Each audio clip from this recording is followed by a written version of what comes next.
नमस्कार। आज हम बात कर रहे हैं कनाडा के कनान्स्किस में हाल ही में हुए 51वें G7 शिखर सम्मेलन के। काफी सारी रिपोर्ट्स हैं, आर्टिकल्स हैं हमारे पास, तो कोशिश करेंगे कि उनमें से जो सबसे जरूरी बातें हैं और उनके मायने क्या हैं वो निकालें। बिल्कुल, ये देखना दिलचस्प है कि दुनिया की कुछ सबसे शक्तिशाली अर्थव्यवस्थाओं के नेता मिले तो किन मुद्दों पर फोकस रहा और क्या सहमति बन पाई या नहीं। हाँ, तो शुरुआत करते हैं कि कौन कौन शामिल थे। मेजबान थे कनाडा के प्रधानमंत्री मार्क कार्नी, फिर अमेरिका से डोनाल्ड ट्रंप, यूके से केयर स्टारमर, फ्रांस से इमैनुअल मैक्रों, हाँ, जर्मनी से ओलाफ शोल्स, इटली से जॉर्जिया मेलोनी और जापान से शिगेरू इशिबा भी थे।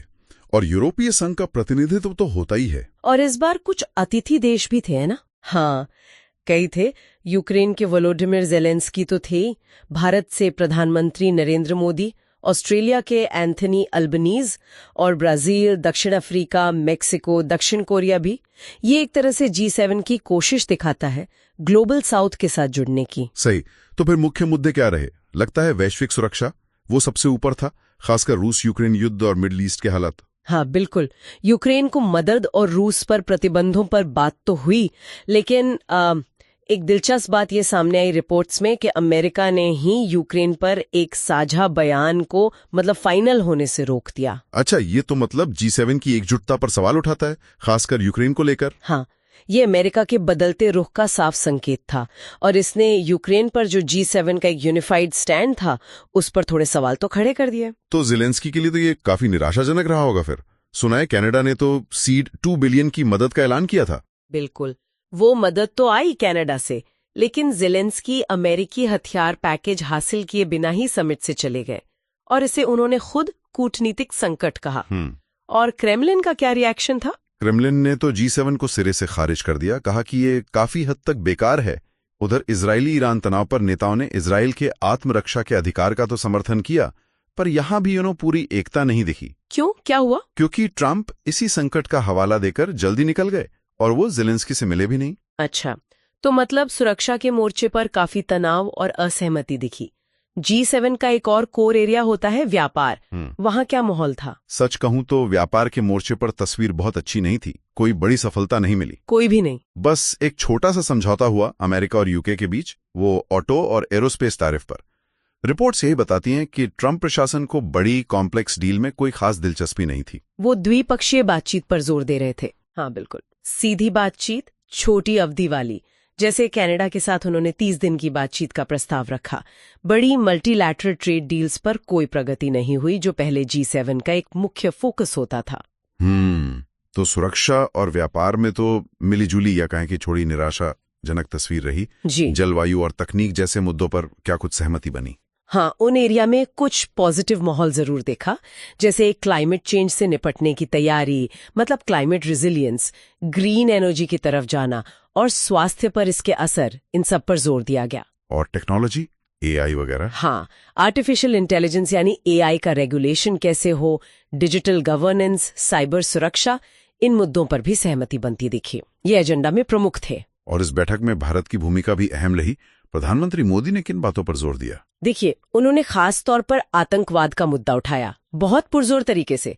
कश्मीर के पहलगाम में जो हाल में आतंकी हमला हुआ था, हाँ, उसको उन्होंने पूरी मानवता पर हमला बताया और आतंकवाद पर जो ग्लोबल डबल स्टैंडर्ड्स हैं उनकी आलोचना की।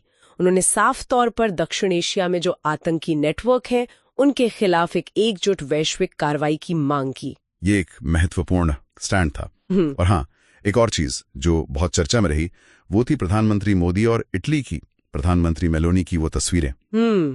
#मेलोडी वायरल हुआ। क्या ये सिर्फ एक सोशल मीडिया मोमेंट था? नहीं, मेरे ख्याल से ये उससे कहीं ज्यादा था। ये सिर्फ एक तस्वीर नहीं है, बल्कि ये भारत और इटली के बीच जो रिश्ते मजबूत हो रहे हैं, खासकर रणनीतिक क्षेत्रों में, जैसे रक्षा, तकनीक, आर्थिक सहयोग, उसका एक प्रतीक है। ये दिखाता है कि द्विपक्षीय संबंध कितने गहरे हो रहे हैं। अच्छा, तो कुल मिला के देखें तो ये G7 समिट एक मिक्स्ड बैग रहा। कुछ मुद्दों पर सहमति बनी, कुछ पर गहरे मतभेद दिखे और वैश्विक मंच पर तनाव भी साफ नजर आया। हाँ, सही कहा, जलवायु और AI जैसे जो भविष्य के मुद्दे हैं उन पर कुछ साझा समझ बनी, ये अच्छी बात है। लेकिन यूक्रेन पर एक यूनिफाइड स्ट्रेटजी नहीं बन पाई और व्यापार में भी कोई बड़ी सफलता नहीं मिली। और अमेरिकी रुख की जो अस्थिरता थी उसने वैश्विक सुरक्षा वाले संदेश को भी कुछ हद तक कमजोर किया, है ना? बिल्कुल। हालांकि ब्रिटेन के प्रधानमंत्री कीर स्टॉमर ने कोशिश जरूर की।